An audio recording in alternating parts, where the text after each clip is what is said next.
ನಾವು ಬೆಳೆಯುವುದಿಲ್ಲ. Praise God. ನಾವು ಬೆಳೆಯಬೇಕಂತ ಹೇಳಿದರೆ ದೇವರ ವಾಕ್ಯದಲ್ಲಿ ಏನು ಹೇಳಲ್ಪಟ್ಟಿದೆ ಅದನ್ನು ನಾವು ನಂಬಬೇಕು. ದೇವರ ವಾಕ್ಯದಲ್ಲಿ ಯಾರಿಗೆ ನಾವು ಸನ್ಮಾನಿಸಬೇಕಂತ ಹೇಳಿದ್ರೆ ನಾವು ಸನ್ಮಾನಿಸಬೇಕು. ದೇವರ ವಾಕ್ಯಕ್ಕಿಂತ ದೊಡ್ಡವರು ಯಾರೂ ಇಲ್ಲ. Word of god the greater than anything. ದೇವರ ವಾಕ್ಯಕ್ಕಿಂತ ದೊಡ್ಡ ವ್ಯಕ್ತಿ ಯಾರೂ ಕೂಡ ಇಲ್ಲ. ದೇವರ ವಾಕ್ಯ ನಮಗೆ ಯಾರಿಗೆ ಸಬ್ಮಿಟ್ ಆಗಲಿಕ್ಕೆ ಹೇಳ್ತೇವೆ ನಾವು ಸಬ್ಮಿಟ್ ಆಗಬೇಕು. ದೇವರ ವಾಕ್ಯ ಯಾರಿಗೆ ಹಾನರ್ ಮಾಡಬೇಕಂತ ಹಾನರ್ ಮಾಡಬೇಕು. ಅವರವರಿಗೆ ಸಲ್ಲಿಸತಕ್ಕ ನಾವು ಸಲ್ಲಿಸಿರಿ.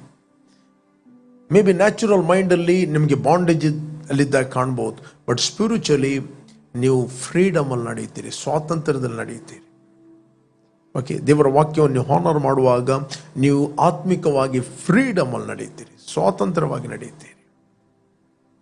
ಪ್ರೇರೆ, ಎಲ್ಲಿಂದ ನೀವು ವೀಕ್ಷಿಸ್ತಾ ಇದ್ದೀರಿ, ನಾನು ನಿಮ್ಗೆ ಎನ್ಕರೇಜ್ ಮಾಡ್ತೇನೆ, ಕಂಟಿನ್ಯೂ ಆಗಿ ದೇವರ ವಾಕ್ಯವನ್ನು ಕೇಳಿ.